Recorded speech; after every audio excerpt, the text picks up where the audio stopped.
Hello, this is Amy Daniela Acosta Jimenez. Today I'm going to read my summary.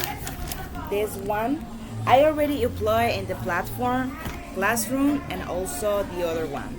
So today we are going to talk about this phonetic and phonology. The section that I am is W01 with Sabino Morla. So this is the unit 1. Phonetics. The phonetics, it can be defined as the study of speech sounds and their physiological production and acoustic qualities. It deals with the configurations of the vocal tract used to produce speech sounds, the acoustic properties of speech sounds, and the manner of combining sounds, so as to make syllables, words, and sentences. Articulatory phonetics. The main structures that are important in the production of speech are the lungs and the respiratory system, together with the vocal organs. The air stream from the lungs passes between the vocal cords, which are the two smallest muscular folds located in the larynx. At the top of the windpipe, the space between the vocal cords is known as the glottis. If the vocal cords are apart, as they are normally when they breathe out, the air from the lungs will have a relatively free passage into the pharynx and the mouth. But if the vocal cords are adjusted so that there is a narrow passage between them, sounds produced when the vocal cords are vibrating are said to be voiced. The air passages above the vocal cords are known collectively as the vocal tract.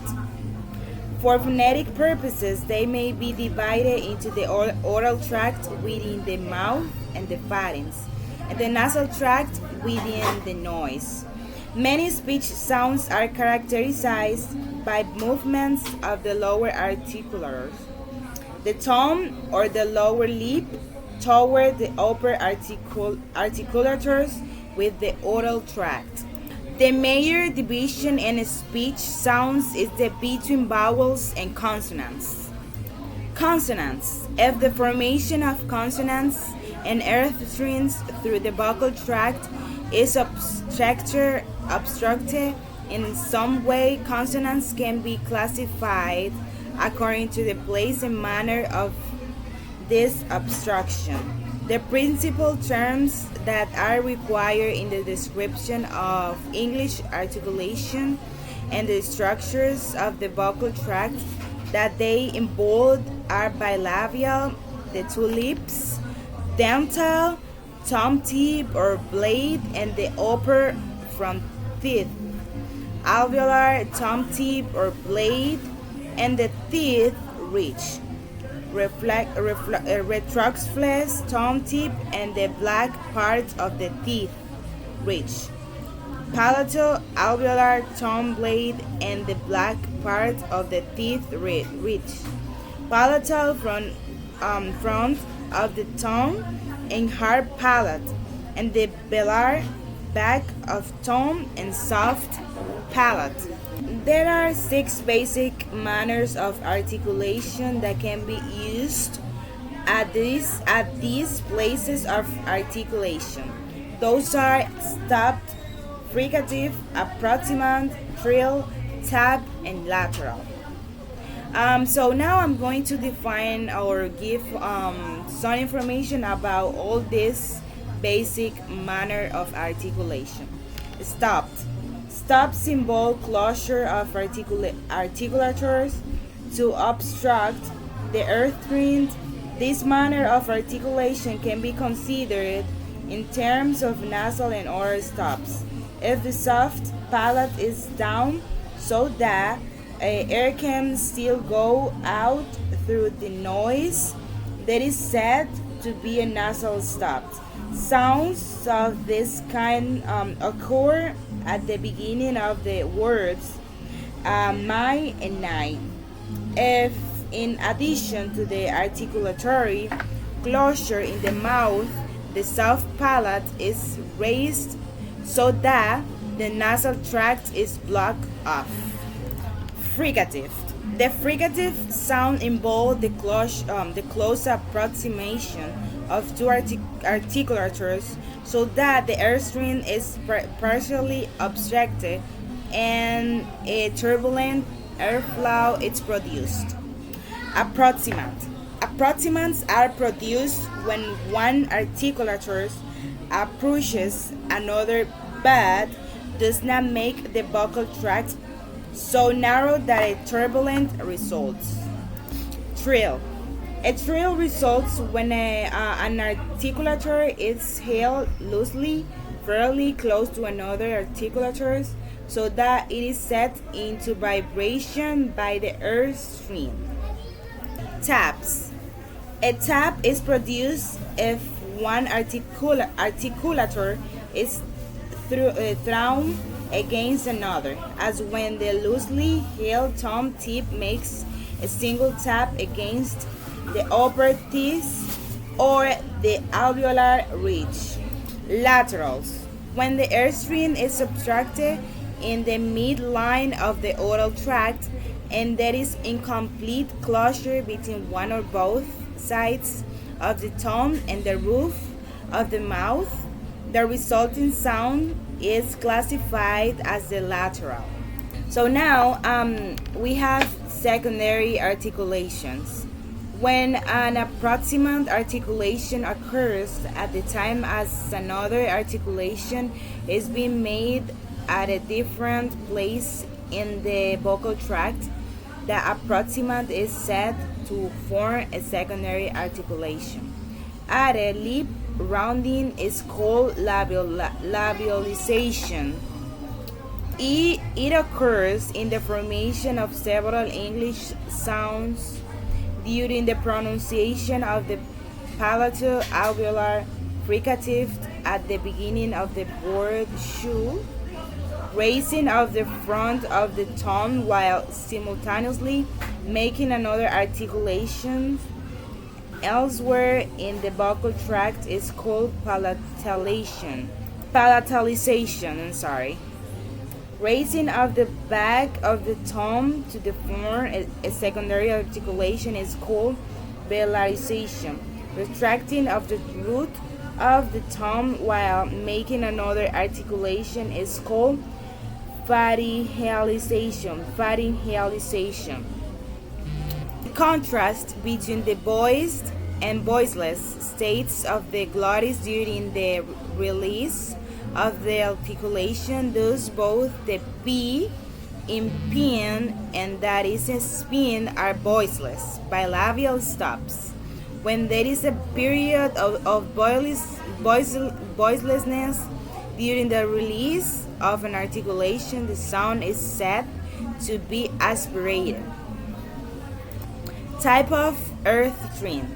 In English, all sounds are produced with an earth stream caused by the expiration of the air from the lungs. This is known as the pulmonic airstream.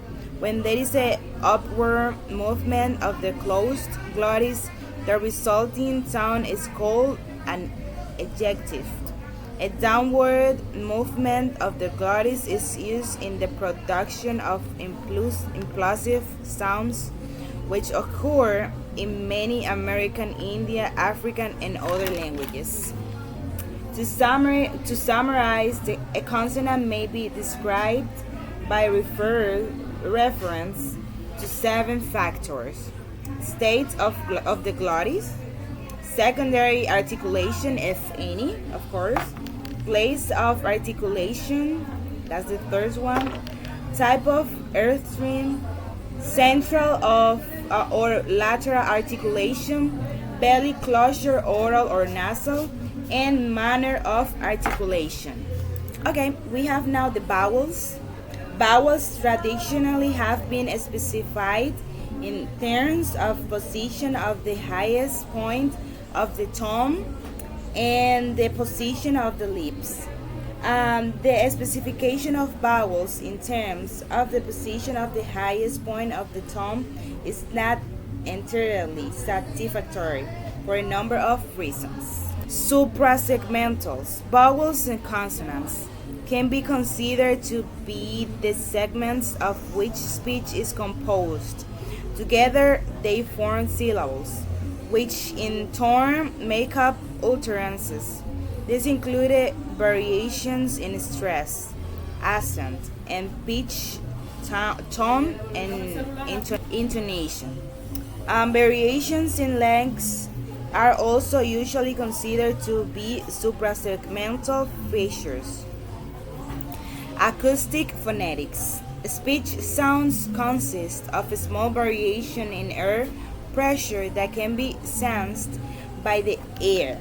Speech sounds can be divided into two major classes. The first classes consist of all the voice sounds because the vibrations of the vocal cords produce regular process of air pressures.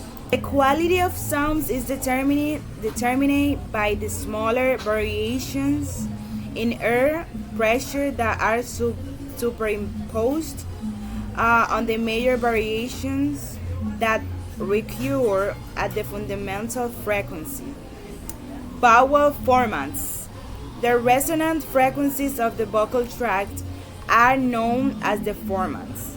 The frequencies of the first three formants of the vowels in the words heel, hit, had, hot, hood, hood, and hood are known. When phoneticians describe vowels are high or low, they probably are actually specifying the inverse of the frequency of the first formant. Consonant formants. Voice consonants such as nasal and laterals are also have a specific vocal tract. Shapes that are characterized by the frequency of the formants.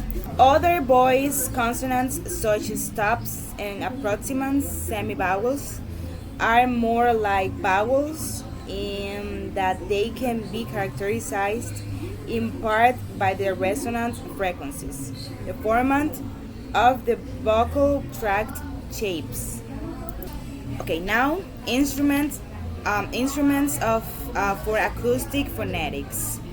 The principal instruments used in acoustic phonetic study is the sound spectrograph.